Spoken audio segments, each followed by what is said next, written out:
What's up, YouTube? Deaddraw here. Just before we get into the video, I just want to thank you guys so much. In the last video, I thanked you thanked you guys for 300 subscribers, and we are actually at 446. So just an amazing growth to see, and it's just awesome that this many people are hitting the sub button and wanting to see the other videos I have to bring out. Today, we're just going to be doing a small Trickstar Knightmare combo, so you guys can see how Scapegoat affects it differently. Instead of resulting in a Borlo Dragon, it results in an OTK. Just super strong most of the time. Anyway, guys, thank you so much, and we'll get into the video. Today we're going to be doing something a little bit different, and I want to show you the Nightmare Trickstar combo. So you guys can know this. All you need for the combo would be a Scapegoat and Candina in hand.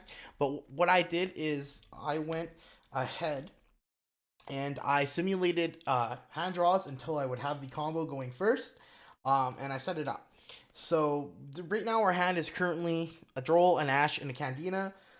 We had set two, have a Licorice out, so we're going to be doing a little bit of damage on your opponent's turn, and yeah. So we're going to get into this. On your turn, on your opponent's turn, sorry, you're probably either going to Torrential them, or they're just going to attack over your Licorice, and Licorice is gone, and you took a little bit of damage. Really, doesn't matter no matter what. It really doesn't matter. So now in end phase, you want to flip your Scapegoat.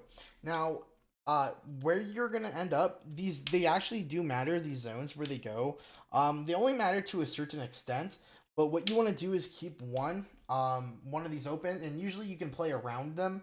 But usually, if I'm going for Phoenix, which we're going to be using Phoenix's effect for this one, just for an example.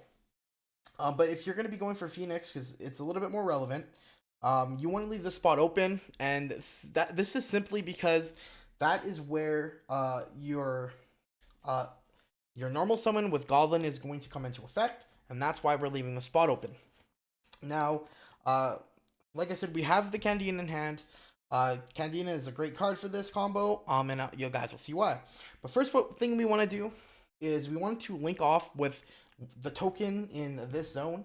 And if we were doing Cerberus, it would be the opposite way. You would have this zone open, and you would want to link off with this zone. So the first thing we do is clearing the two zones.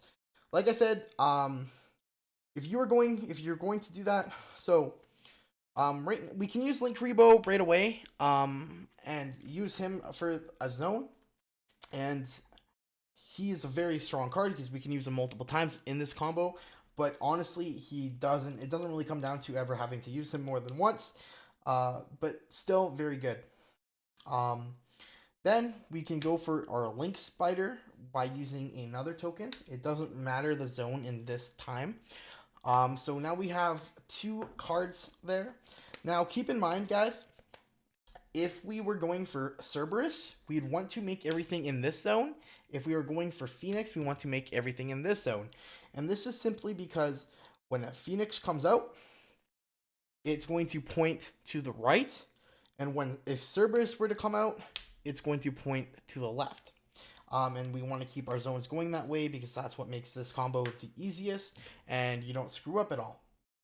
So now we have this, and we can take our spider and a token, to make our Phoenix. We are going to activate Phoenix's effect to destroy one of your opponent's back row. Obviously, it matters. It is dependent on what your opponent has. But so we are going to discard. Make sure all you got to make sure is you're keeping your Candina. We forgot to draw for turn, by the way. So we're going to draw for turn. This card is really not relevant. You can use it to pitch, or you can use one of these to pitch. It doesn't really matter.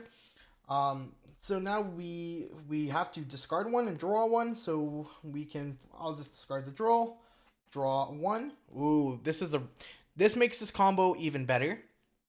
When you draw your reincarnation. I didn't know we were drawing this, and that's actually really strong. That happens very rarely, but the reason why this is strong is because we're going to end up discarding it, and I know this is going to make the play even that much better. So now we want to take our Linkuriboh and our last token to link off into Nightmare Goblin. So now we can use Goblin's effect. And we're going to, since we drew the reincarnation, we want to draw, to discard it, because we can use its graveyard effect to be able to special summon more monsters later this turn. And then because he's co-linked, we draw another card, which is the Solemn Judgment, very strong once again. And yeah, so now we can use our additional normal summon first, and we are going to summon her into the spot, obviously, he is pointing to. And what we're going to use her effect to actually summon, search out a second Candina. The reason you search out the second Candina is that her effect is not a hard once per turn, and she's allowed to search herself. So that is very, very, very strong. Now, what we can do to extend plays here now, we can summon our other Candina, and we can use her effect to search. And what we want to search for here is our Lilybell. And special summon the Lilybell with her own effect.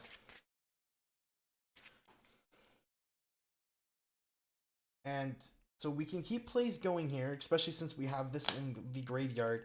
And we can take, what I usually like to do is take one Candina and my Goblin. I like to leave my Lilybell on field, but since we have a reincarnation in graveyard, it may not be too relevant to do that. But we can take both of those and make Unicorn and use Unicorn's effect. So now this is where if your opponent had another back row or another problem card that you were scared of, we can spin it back to the deck. So we discard our Pot of Desires to draw one card, because once again, it is co-linked. The fact that this is Candina really doesn't make any difference. But right here is a lot of points of damage already. We have, this would be 44 because we have Light Stage on board. 54, and this would be 54, 79. So we're literally, this would be game because your opponent drew off the Licorice. If they had a few more, they took damage off the Licorice draw. But if they didn't, we can special summon this. And this is really the extent of the combo. We can do that to bounce this back to the hand. And that's really extended combo. This is going to give you game if you have cleared out your opponent's board. If not, it doesn't matter. Plus, we can make more monsters because we have the reincarnation in graveyard. So if you want to make a Holly Angel, or you want just to go into bigger monsters or better monsters, we're able to do that. This was just to show you guys the extent of the combo and how far this combo can go and how you still stay plus. Since just because you resolved the scapegoat and got uninterrupted, we literally will win this game. If we don't win this game with a Solemn Judgment and a Torrential with this kind of a board and an Ashen hand, like, that's crazy. But this is honestly random draws. I just kept shuffling and drawing until I had a right hand, and that's the extent of the combo. With this stuff is just, it's very, very strong. Once again, like I said, you can do Cerberus. It's the same combo. It's just the opposite direction, and you end up using your additional normal summon here. But yeah, that's all I really have to show you guys. It's really awesome, and it's a lot more versatile when you're actually going into like a duel. You may not do it very standard like this, like every time. If you're playing a real duel, you may make some other monsters in here.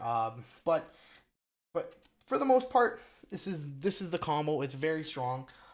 It's very easy to game your opponent. Most time I resolve scapegoat, I end up OTKing that turn if I go into uninterrupted. As long as I don't get torrentialed, I pretty much win. But yeah, anyways, thank you for watching, and we'll talk to you later. See ya.